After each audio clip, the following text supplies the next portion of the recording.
Hai. Assalamualaikum warahmatullahi wabarakatuh.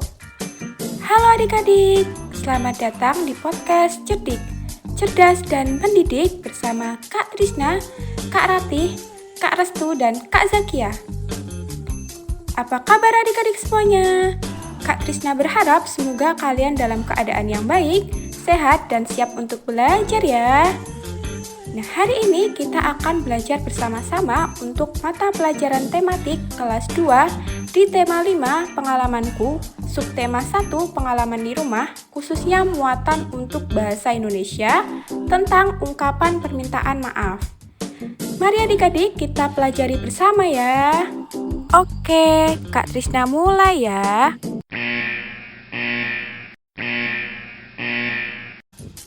Nah, adik-adik tahu tidak?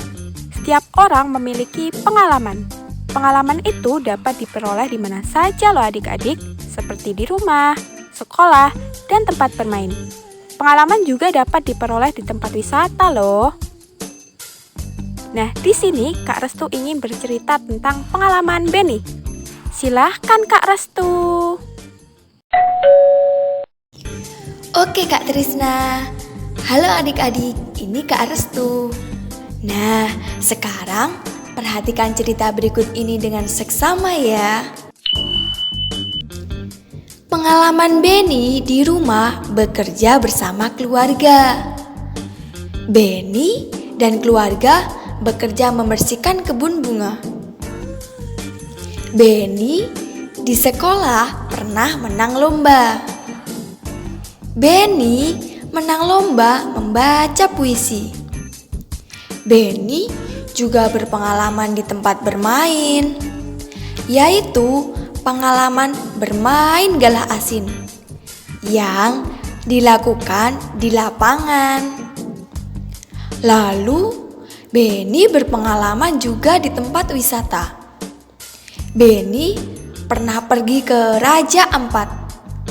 Begitu adik-adik ceritanya.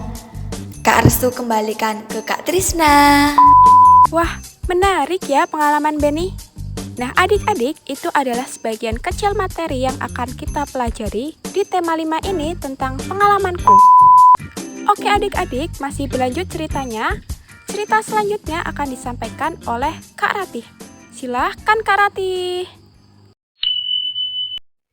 Oke Kak Trisna. Halo adik-adik. Ini Kak Ratih. Simak baik-baik cerita berikut ya. Liburan semester 1 telah usai. Saat liburan, Benny asik membantu di rumah. Benny membantu ibu, ayah, dan kakak. Benny membantu ibu memajang jam dinding. Benny membantu ayah memperbaiki motor. Benny juga membantu kakak membersihkan kamar. Nah, di sini saat liburan, Benny asik membantu di rumahnya. Dia di rumah membantu ayah, ibu, dan kakaknya. Benny membantu ibunya memajang jam dinding. Pernahkah kalian melakukan kegiatan tersebut adik-adik? Ya, mungkin ada yang pernah dan ada juga yang tidak. Tapi, kalian harus tetap membantu orang tua kalian. Jam dinding di rumah Benny mati. Ibu minta tolong Benny mengganti baterainya. Jam dinding terjatuh saat dijangkau. Benny minta maaf kepada ibunya. Terima kasih Kak Ratih. Nah, sekarang adik-adik perhatikan percakapan antara Benny dan ibu yang akan diperankan oleh Kak Ratih sebagai ibu dan Kak Restu sebagai Benny ya. Halo adik-adik, ini Kak Restu berperan sebagai Benny. Dan ini Kak Ratih sebagai ibu. Perhatikan baik-baik ya. Benny, coba lihat jam dinding di rumah nak. Ya Bu, wah jarumnya berhenti bergerak Bu.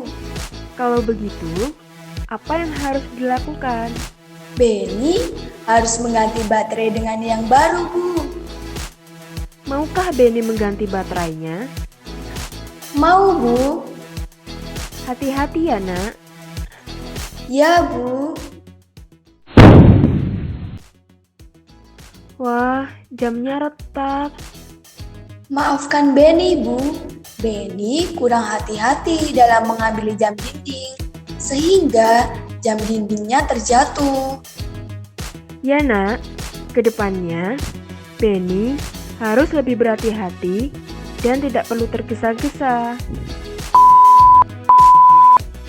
Nah adik-adik, itu tadi percakapan antara Ibu dan Benny. Ibu meminta tolong Benny untuk membetulkan jam dinding yang sudah mati dan menggantinya dengan baterai yang baru. Tapi karena tidak hati-hati, akhirnya jam dindingnya jatuh. Nah, apa yang terjadi dengan jam dinding tadi adik-adik? Yang terjadi, jam dindingnya berhenti bergerak dan terjatuh saat diambil oleh Benny. Lalu ada pertanyaan lagi adik-adik. Siapa yang mengambil jam dinding tadi? Yang mengambil adalah Benny. Lalu adik-adik, mengapa jam dinding tadi jatuh? Ya, karena Benny kurang hati-hati sehingga jam dindingnya jatuh. Benny telah menjatuhkan jam dinding. Apa yang dilakukan Benny kepada ibunya? Yang dilakukan Benny adalah meminta maaf pada ibunya. Percakapan tadi menunjukkan sikap santun, yaitu sikap Benny santun kepada ibunya. Ketika Benny meminta maaf kepada ibunya karena sudah menjatuhkan jam dinding sehingga menjadi rusak. Adik-adik harus berlatih ya seperti Benny kepada ibunya. Benny menggunakan bahasa yang santun dalam meminta maaf. Nah adik-adik, jadi kalau kalian berbicara dengan orang tua kalian, harus berbicara dengan santun dan sikap yang baik ya. Adik-adik, pada percakapan tadi, Benny meminta maaf kepada ibunya karena melakukan kesalahan. Pernahkah adik-adik berbuat salah? Apa yang kalian ucapkan jika berbuat salah? Tentunya kalian akan mengucapkan kalimat minta maaf. Kalimat permintaan maaf biasanya diucapkan bila kita melakukan kesalahan. Gunakan kalimat yang santun ya adik-adik saat mengucapkan kalimat maaf.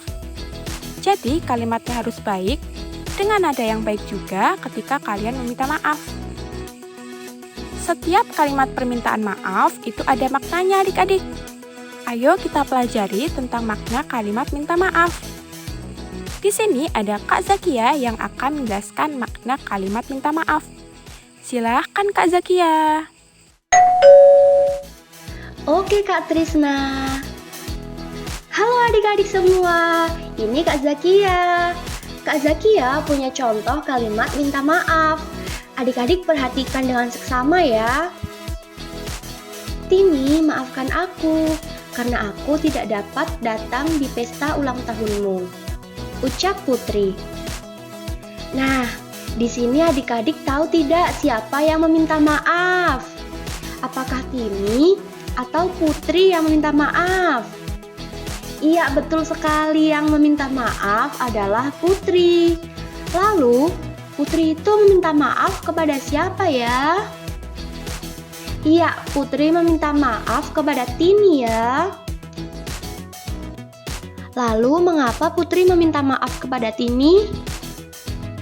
Karena Putri tidak dapat datang di pesta ulang tahun Tini. Jadi, kalimat minta maaf tadi maknanya adalah Putri meminta maaf kepada Tini karena tidak dapat datang di pesta ulang tahun Tini. Selanjutnya, Kak Zakia masih punya contoh yang lainnya nih adik-adik. Fani, maafkan aku ya sudah menghilangkan bonekamu, ucap Mila. Siapa tadi yang meminta maaf adik-adik? Iya, yang meminta maaf adalah Mila. Lalu Mila meminta maaf kepada siapa ya? Iya, Mila meminta maaf kepada Fani. Nah, mengapa sih Mila meminta maaf kepada Fani? Karena telah menghilangkan boneka Fani. Jadi, kalimat minta maaf tadi maknanya adalah Mila meminta maaf kepada Fani karena sudah menghilangkan boneka Fani. Oke adik-adik, sudah bisa dipahami ya? Baik, sekarang Kak Zakia kembalikan lagi kepada Kak Trisna. Oke Kak Zakia, terima kasih. Demikian tadi pembahasan tentang ungkapan permintaan maaf. Jadi adik-adik sudah tahu ya kalau kalian berbuat kesalahan, kalian harus meminta maaf. Tentunya dengan bahasa yang santun dan sikap yang baik. Semoga podcast kali ini bermanfaat untuk adik-adik semuanya. Kalian harus tetap jaga kesehatan, rajin belajar, dan jangan lupa untuk membantu kedua orang tua. Sampai jumpa lagi di podcast Cerdik, Cerdas Mendidik selanjutnya. Wassalamualaikum warahmatullahi wabarakatuh.